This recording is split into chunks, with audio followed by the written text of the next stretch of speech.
Hi, hello, welcome to Team Iyaw. Ang topic natin for today ay fried tilapia with sweet and sour sauce. So yung tilapia, di ba madaming ways lutuin to. Pero pag finry mo siya, madami ding pwede kang ilagay na sauce para yung sumarap siya at i-complement siya.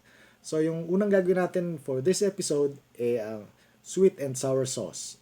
So wala tayong gagamitin na mix dito. Gagamit lang tayo ng mga ingredients tulad ng vinegar and brown sugar and mga ilang vegetables para gawin yung sauce na yan. Okay? So, panoorin natin to. Ingredients, yung ating tilapia. So, nakaliskisan na to, nalinis na. And nag-slice ako ng isang beses lang on both sides para mas pumasok yung flavor sa kanya mamaya pag nilagyan natin ng sauce. And pinutol ko din yung buntot para magkasya dun sa pan. So siya, nalagyan na siya ng salt and pepper on both sides.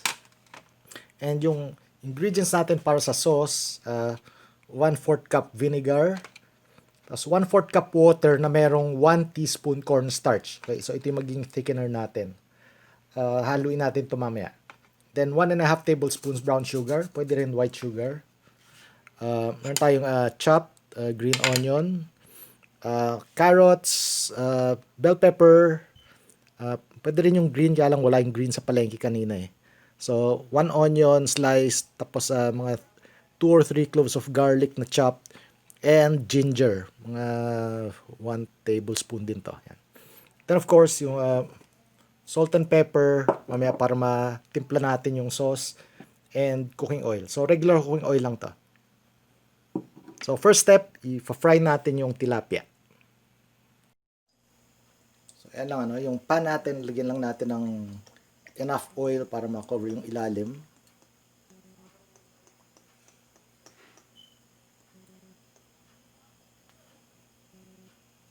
And antayin lang natin uminit. So ilalagay na natin yung ating tilapia.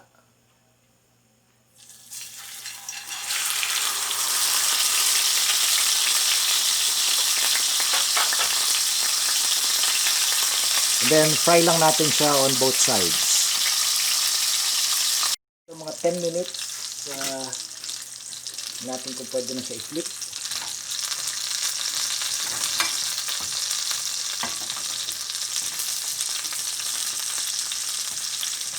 Dahan-dahan lang para maano yung ilalim niya.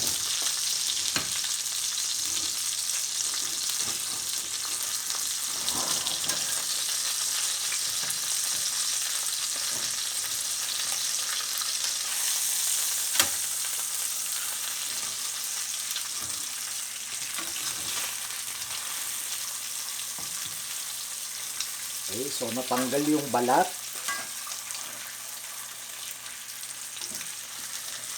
Okay lang yan, kaya nga may sauce. After 10 minutes, tingnan natin kung ano yung itsura nitong kabilang side. So, feeling ko ganun din. Dumikit din yan.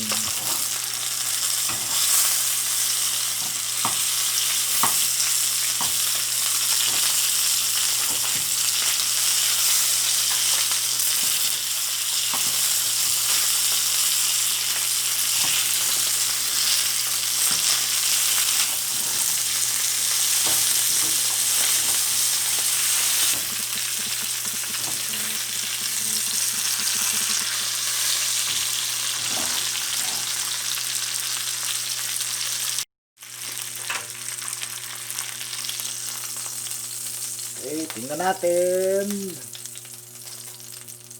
Okay, ganun din.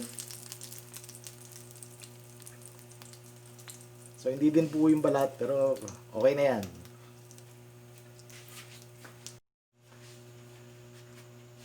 Okay, so step 1 sa isang pan. Bigyan tayo ng oil uli.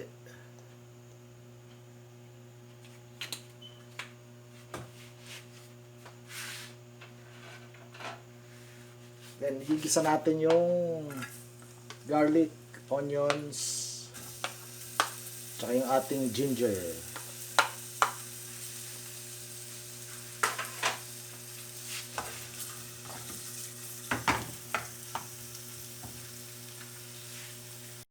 Okay, so pag medyo malambot na yung ating onions, natin idagdag yung ating carrots tsaka yung bell pepper.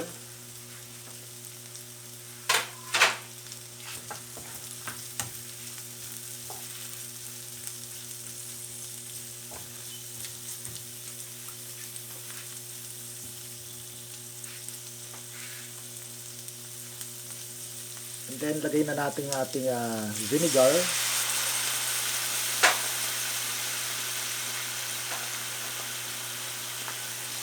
And yung brown sugar.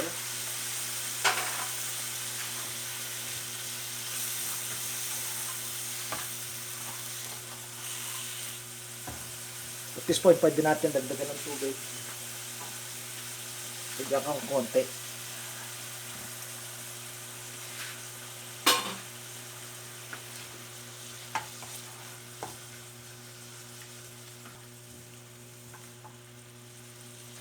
And then sa point na to, kailangan tikman nyo din yung sauce.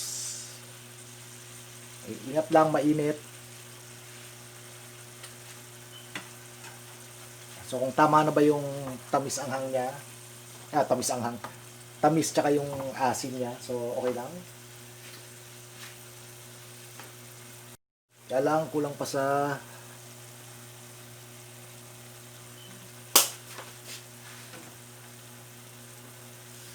lagyan ko pa siya ng konting black pepper tsaka asin.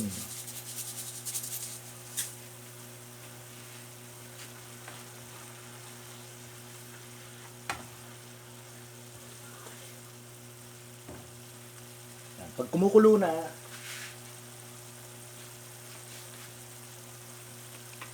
haluin yung ating cornstarch mixture.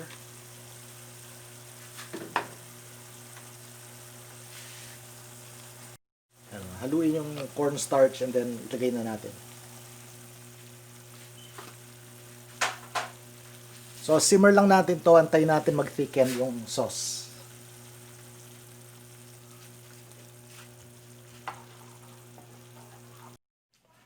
Okay, so anong gagawin natin? Tingnan natin kung madi-disguise natin to using yung sauce.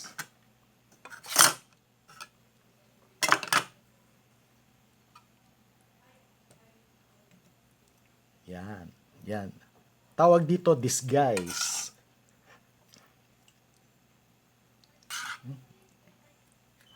Ayan, yan. Mukhang mukhang pwede.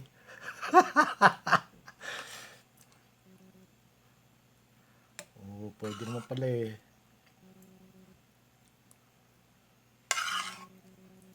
Wala nang makakahalata niyan.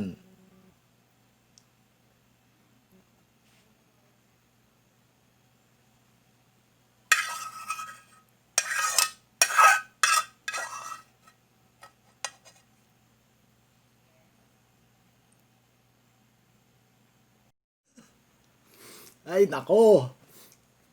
Bayan, kanina ko lang ginawa yung trailer na sinasabi kong papakita lahat ng mga maling ginagawa dito eh. O, ayan, yan tuloy. Nangyari.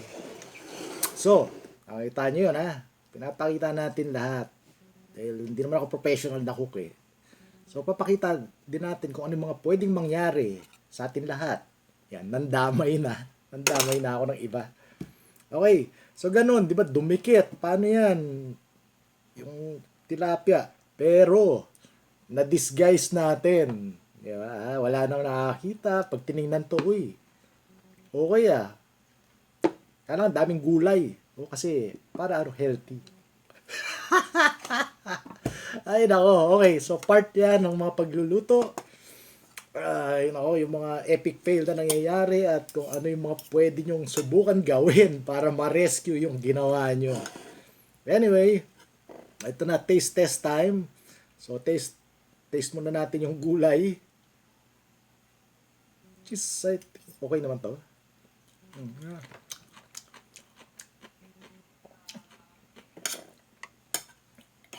Okay lang dahil kanina nga 'di ba sabi ko yung habang ginagawa niyo yung sauce, pag nilagay niyo na yung suka at asukal, tikman niyo, ano muna, palamagin niyo.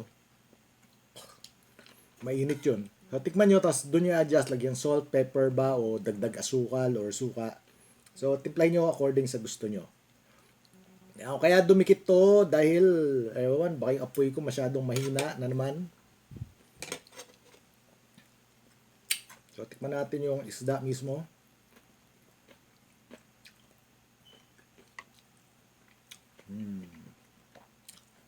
Okay, lasang tilapia. Okay siya. Ayan. Masarap dito yung pagtama yung ginawa mo pagprito sa isda, tapos talagang malutong yung labas. Yun yun. Tapos pag naghalo sa sauce, tapos nakakain mo, yun yung ayos. Anyway, yan, nag-survive na naman tayo sa isang recipe. So, wala nang makakahalata niyan. Napatungan na madaming gulay eh. Pero healthy. Okay, so yan. Yan ang ating episode ngayon. So, kung meron kayong mga comments, questions, and suggestions, post nyo lang dyan sa baba. And as usual, please like, share, and subscribe yung aking mga YouTube and Facebook channels. And until next time, stay safe, happy eating, and bye-bye!